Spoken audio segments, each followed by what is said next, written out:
प्रणाम। हमरो नाम अर्पिता चौधरी छे। आइ हम एक छठ रो गीत सुनेबे। आशा करे छे कि अपने सनी का पसंद आते। कोई गलती होते तो हमरा माफ कर दे।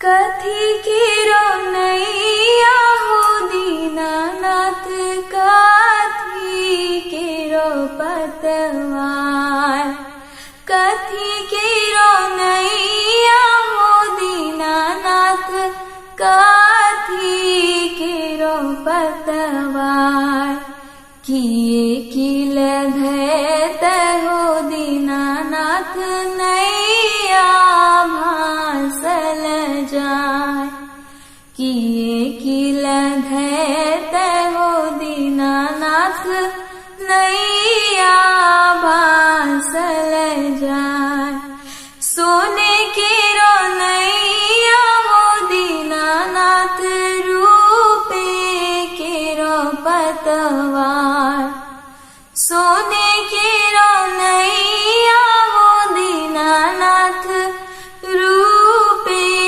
केरो पतवार, सुपवाल धैत हो दीनानाथ, नैया भासल जाय, सुपवाल धैत हो दीनानाथ, नैया भासल जाय, सोने केरो नैया हो दीनानाथ, रूपे केरो पतवार, सोने केरो नैया हो दीनानाथ, रूपे केरो पतवार, नारियल धैत हो दीनानाथ, नैया भासल जाय, नारियल धैत हो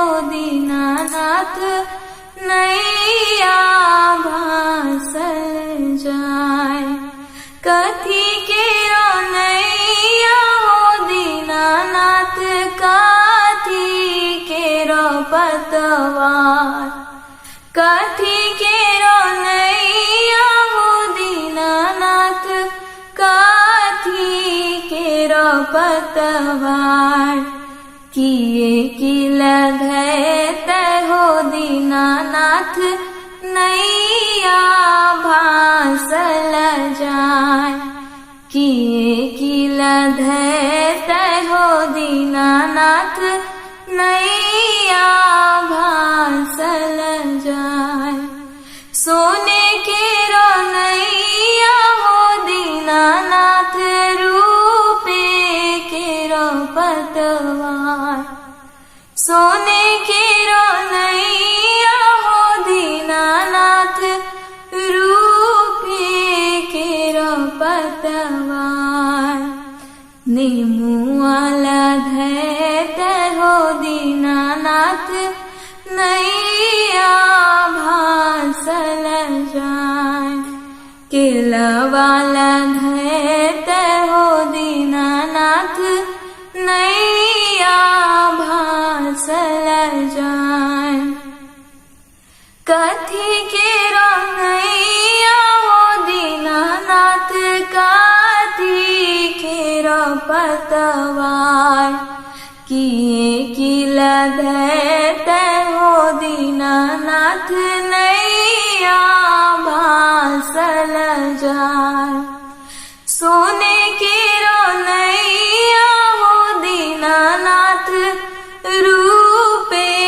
केरो पतवार, सबे कुछ धैत हो दीनानाथ, नैया भासल जाय, सबे कुछ धैत हो दीनानाथ, नैया भासल जाय, दीनानाथ, नैया भासल जाय, दीनानाथ, नैया